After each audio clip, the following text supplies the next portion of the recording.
आप गलत पढ़ा रही हैं मैडम। दोस्तों, जरा सोचिए, एक गरीब कूड़ा बीनने वाला लड़का जो कभी स्कूल नहीं गया, जिसे आज खाना मिलेगा या नहीं ये भी नहीं पता, वही लड़का शहर के सबसे बड़े अमीरों के स्कूल की गणित की मैडम से कह दे कि आप गलत पढ़ा रही हैं, तो वो मैडम आप उसके गलत साथ क्या पढ़ा रही हैं करेगी? मैडम। कैसे कूड़ा बीनने वाले ने 15 साल से किताबों में छपे गलत सवाल को सही कर दिया? आइए देखते हैं इस कहानी में। सुबह के 8 बज रहे थे। शहर के सबसे बड़े और महंगे school royal heritage international school का गेट खुल चुका था। ये वो स्कूल था जहां सिर्फ अमीरों के बच्चे पढ़ते थे। यहाँ की 1 साल की फीस इतनी थी कि एक गरीब आदमी अपनी पूरी जिंदगी मेहनत करके भी ना जोड़ पाए। गेट के बाहर बड़ी बड़ी कारों की लाइन लगी थी। बच्चे अपनी साफ सुथरी ड्रेस और चमचमाते जूते पहनकर गाड़ियों से ऐसे उतर रहे थे मानो वो पढ़ने नहीं, किसी फैशन शो में आए हों। उनके ठाट बाट देखकर ही पता चलता था कि वो कितने बड़े घरों से हैं। लेकिन उसी चमक धमक वाली दुनिया की ठीक बाहर गेट की दीवार से सटा हुआ एक 14 साल का लड़का खड़ा था, विजय। विजय उस भीड़ में एक बदनुमा दाग जैसा लग रहा था। उसके बदन पर एक मैली कुचैली बदरंग शर्ट थी जिसके बटन टूटे हुए थे। उसके बाल उलझे हुए थे और चेहरा धूल और पसीने से सना था। उसके कंधे पर प्लास्टिक की एक भारी बोरी लटकी थी जिसमें सुबह से बीनी गई रद्दी, प्लास्टिक की बोतलें और कचरा भरा था। स्कूल के गार्ड उसे डंडे दिखाकर डरा रहे थे। बच्चे उसे देखकर नाक सिकोड़ रहे थे, लेकिन विजय को इन सब से कोई फर्क नहीं पड़ रहा था। उसकी आंखें, जिनमें एक अजीब सी चमक थी, सिर्फ एक जगह टिकी थी, ग्राउंड फ्लोर की खिड़की पर। वो खिड़की कक्षा 12वीं की थी, जहां गणित का पीरियड शुरू हो चुका था। क्लास के अंदर पिन ड्रॉप साइलेंस था। शहर की सबसे सख्त और काबिल गणित की टीचर मिसेस कविता पढ़ा रही थी। कविता मैडम के बारे में कहा जाता था कि वो गणित को पी कर बैठी हैं। उनकी क्लास में नजर इधर से उधर करने की भी किसी को इजाजत नहीं थी। बोर्ड एग्जाम सिर पर थे, इसलिए माहौल बहुत तनावपूर्ण था।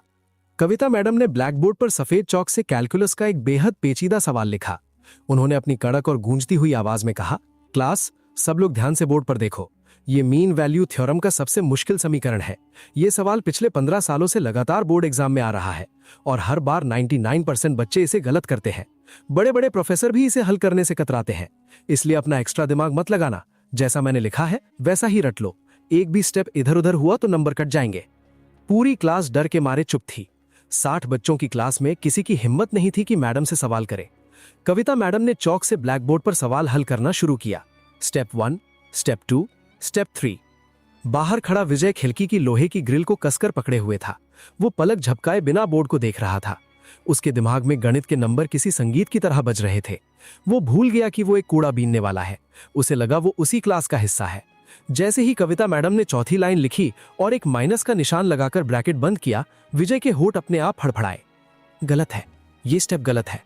उसकी आवाज बहुत धीमी थी, फुसफुसाहट जैसी, लेकिन खिड़की के पास वाली बेंच पर बैठे क्लास के सबसे अमीर और बिगड़े हुए लड़के रोहन ने सुन लिया। रोहन को पढ़ाई में कोई दिलचस्पी नहीं थी। उसका ध्यान वैसे भी बाहर ही था। उसने जैसे ही विजय को देखा, उसके चेहरे पर एक शरारती मुस्कान आ गई। रोहन ने मौका देखकर जोर से चिल्लाया, oh my God, madam madam, देखिए बाहर कौन खड़ा है। वो कचरा वाला हमें घूर रहा है। छी, कितनी गंदी बदबू आ रही है इसकी तरफ से। मेरा तो दम घुट रहा है। इसे भगाओ यहाँ से। दोस्तों, कहानी में आगे क्या हुआ ये जानने से पहले, अगर आप ऐसी ही दिल को छू लेने वाली कहानियां सुनना पसंद करते हैं तो अभी हमारे चैनल को सब्सक्राइब कर लें ताकि कोई भी नई कहानी आपसे मिस ना हो। रोहन की आवाज सुनकर पूरी क्लास का ध्यान खिड़की पर गया। बच्चे विजय को देखकर हंसने लगे। अरे, ये तो वही है जो नाली साफ करता है, कोई बोला। कविता मैडम का लिखना रुक गया। चौक की खट आवाज बंद हो गई। उनका गुस्सा 7वें आसमान पर पहुंच गया। पढ़ाई के बीच में रुकावट उन्हें बर्दाश्त नहीं थी। वो तेज कदमों से खिड़की के पास आईं और उसे जोर से खोला। कविता मैडम ने विजय को घूरते हुए दहाड़ लगाई। ए लड़के, तेरी हिम्मत कैसे हुई यहाँ खड़े होने की? ये रॉयल हेरिटेज स्कूल है, कोई रेलवे स्टेशन नहीं। चल भाग यहाँ से। तुझे शर्म नहीं आती अमीर बच्चों को घूरते हुए? अगर 1 मिनट और यहाँ दिखा तो गार्ड को बुलाकर पुलिस के हवाले कर दूंगी। विजय बुरी तरह कांप गया। उसकी आंखों में वो सदियों पुराना डर लौट आया। गरीब होने का डर, छोटा होने का डर। वो अपनी भारी बोरी को कंधे पर संभालते हुए मुड़ा। उसके कदम भारी हो गए थे, लेकिन तभी उसका गणित प्रेम उसके डर पर भारी पड़ गया। उसे लगा अगर आज वो चुप रहा तो गणित हार जाएगा। उसने अपनी फटी हुई जेब को कसकर भींचा, पीछे मुड़ा और कांपती हुई लेकिन साफ आवाज में बोला, माफ करना मैडम, मैं तो बस देख रहा था, मुझे कुछ नहीं चाहिए। लेकिन वो जो आपने चौथी लाइन लिखी है ना, वो गलत है मैडम। किताब में वो फॉर्मूला गलत छपा है। अगर आप वैसे हल करेंगी तो जवाब कभी शून्य नहीं आएगा। क्लास में ऐसा सन्नाटा छा गया जैसे किसी ने सबकी आवाज छीन ली हो। लड़कियों ने मुंह पर हाथ रख लिया।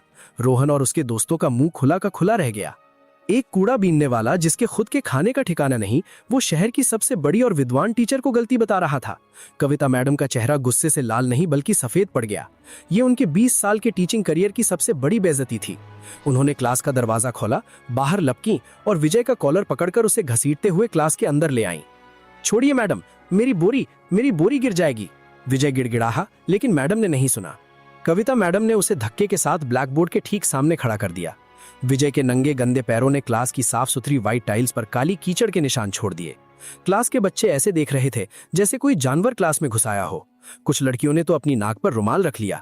कविता मैडम ने उसकी आंखों में आंखें डालकर बेहद गुस्से में कांपती हुई आवाज में कहा, तू 2 टके का अनपढ़ जाहिल मुझे सिखाएगा? तुझे पता है मैं कौन हूं? मैं गोल्ड मेडलिस्ट हूं। पिछले 20 साल से गणित पढ़ा रही हूं और ये सवाल 15 साल से किताब में है। बड़े बड़े विदेशी लेखकों ने इसे लिखा है। और तू जो कचरे में सड़ा खाना ढूंढता है, तू कहेगा कि ये गलत है? तेरी औकात क्या है? रोहन पीछे से हंसा। मैम, इसे तो 2+2 भी नहीं आता होगा, बस ड्रामा कर रहा है। मजे लेते हैं इसके, इसे सॉल्व करने दीजिए। कविता मैडम ने टेबल से एक चौक उठाया और विजय के मुंह पर मारकर फेंका। पकड़ चौक। मैडम चिल्लाई, अगर तुझे इतना ही पता है तो इसे सही करके दिखा, लेकिन याद रखना, अगर तूने गलत किया या मेरा 1 मिनट भी बर्बाद किया तो कसम है मुझे स्कूल के नियमों की, तुझे इतना मरवाऊंगी कि तू अपने पैरों पर चलकर घर नहीं पहुंचेगा और तेरी ये बोरी भी जला दूंगी। कर सॉल्व। विजय की सांसें फूल रही थीं। उसका दिल जोर जोर से धड़क रहा था। पूरी त्रास उसे घूर रही थी, कुछ नफरत से, कुछ मजाक से। उसने झुककर कांपते हाथों से वो सफेद चौक उठाया। चौक उसके हाथ में आते ही उसे अपनी माँ सावित्री की याद आ गई। माँ जो दूसरों के जूठे बर्तन मांजती थी, लेकिन रात को मोमबत्ती की रोशनी में विजय को गणित सिखाती थी। माँ के शब्द उसके कानों में गूंज उठे, बेटा विजय, दुनिया इंसान के कपड़े देखती है, लेकिन भगवान उसकी नीयत देखता है। और याद रखना, गणित कभी झूठ नहीं बोलता। ये अमीरों की जागीर नहीं। जिस दिन तू सही हो उस दिन किसी राजा से भी मत डरना। विजय की आंखों से एक आंसू टपका। उसने अपनी मुट्ठी भींची, चौक को बोर्ड पर रखा। उसका हाथ कांप रहा था, लेकिन जैसे ही चौक बोर्ड से स्पर्श हुआ उसका डर गायब हो गया। अब वो कूड़ा बीनने वाला विजय नहीं था, अब वो एक जीनियस था। उसने बिना कुछ बोले कविता मैडम का लिखा हुआ आधा सवाल मिटा दिया। क्लास में हॉं की आवाज आई।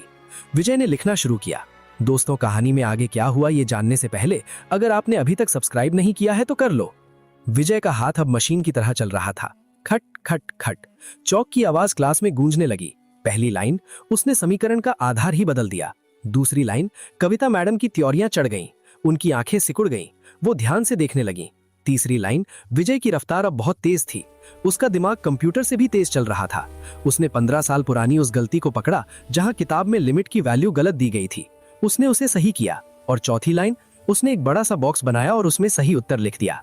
उसने चौक को टेबल पर रखा, अपनी मैली बोरी उठाई और सिर झुकाकर खड़ा हो गया। कविता मैडम पत्थर की मूरत बनकर खड़ी थी। उनकी आंखों के सामने अंधेरा छा गया। उन्होंने झपटकर अपनी टेबल से आंसर की वाली किताब उठाई, फिर एक दूसरी मोटी रेफरेंस बुक खोली। उन्होंने पन्ने पलटे, माथे का पसीना पोंछा और फिर बोर्ड को देखा। विजय सही था, 100% सही। जिस सवाल को वो, उनके साथी टीचर और पूरा देश 15 साल से गलत पढ़ रहा था, उसे कचरा बीनने वाले बच्चे ने 2 मिनट में सही कर दिया था। क्लास में अब मजाक नहीं उड़ रहा था। सन्नाटा इतना गहरा था कि अगर सुई भी गिरती तो बम जैसी आवाज करती। रोहन जो सबसे ज्यादा हंस रहा था, उसका मुंह खुला का खुला रह गया। कविता मैडम धीरे धीरे विजय की तरफ मुड़ी। उनकी कठोर आवाज जो हमेशा बच्चों को डराती थी, अब एकदम टूट चुकी थी। उनका अहंकार चूर चूर हो चुका था। उन्होंने कांपते हुए पूछा, बेटा, तुमने ये कैसे किया? ये तो MSc लेवल का लॉजिक है। तुम स्कूल क्यों नहीं जाते? विजय ने धीरे से सिर उठाया। उसकी आंखों में आंसू थे। उसने कहा, मैडम, मैं स्कूल कैसे आऊं? यहां आने के लिए फीस चाहिए, यूनिफॉर्म चाहिए, जूते चाहिए। मेरे पास तो बस ये बोरी है। माँ सिखाती थी मुझे। मैडम ने पूछा, तुम्हारी माँ क्या करती हैं? एक कॉफी के पीछे कितना कमीशन दिया? खुद के पैसे। माँ सिखाती थी मुझे। मैडम ने पूछा, तुम्हारी माँ क्या करती हैं? विजय की आवाज भर्रा गई। वो मर गई मैडम, 2 साल पहले। वो गणित की टीचर बनना चाहती थी, लेकिन गरीबी ने उन्हें मार डाला। मरते वक्त माँ ने मेरा हाथ पकड़कर कहा था, बेटा, मेरे पास तुझे देने के लिए दौलत नहीं है, बस ये ज्ञान है, इसे कभी मरने मत देना। मैडम, मैं रोज कूड़ा बीनते हुए खिड़की से आपकी क्लास सुनता हूं। आज जब आपने वो गलत लिखा तो मुझे लगा अगर मैं चुप रहा तो मेरी माँ का सपना टूट जाएगा।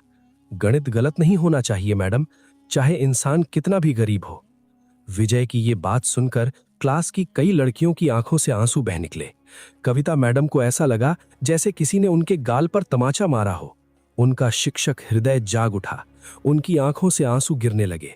वो आगे बढ़ीं और सबके सामने उस गंदे बच्चे के सामने घुटनों पर बैठ गईं। उन्होंने विजय के गंदे हाथों को अपने हाथों में ले लिया।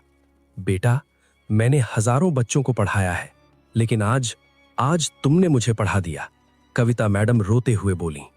दोस्तों, विजय की हिम्मत और उसकी मां के संस्कार देखकर अगर आपका दिल भी भर आया है तो कमेंट में जरूर बताएं कि आप ये वीडियो किस शहर या गांव से देख रहे हैं। हमें पढ़कर बहुत खुशी होगी।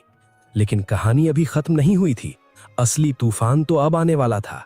विजय की किस्मत का फैसला होना अभी बाकी था। तभी क्लास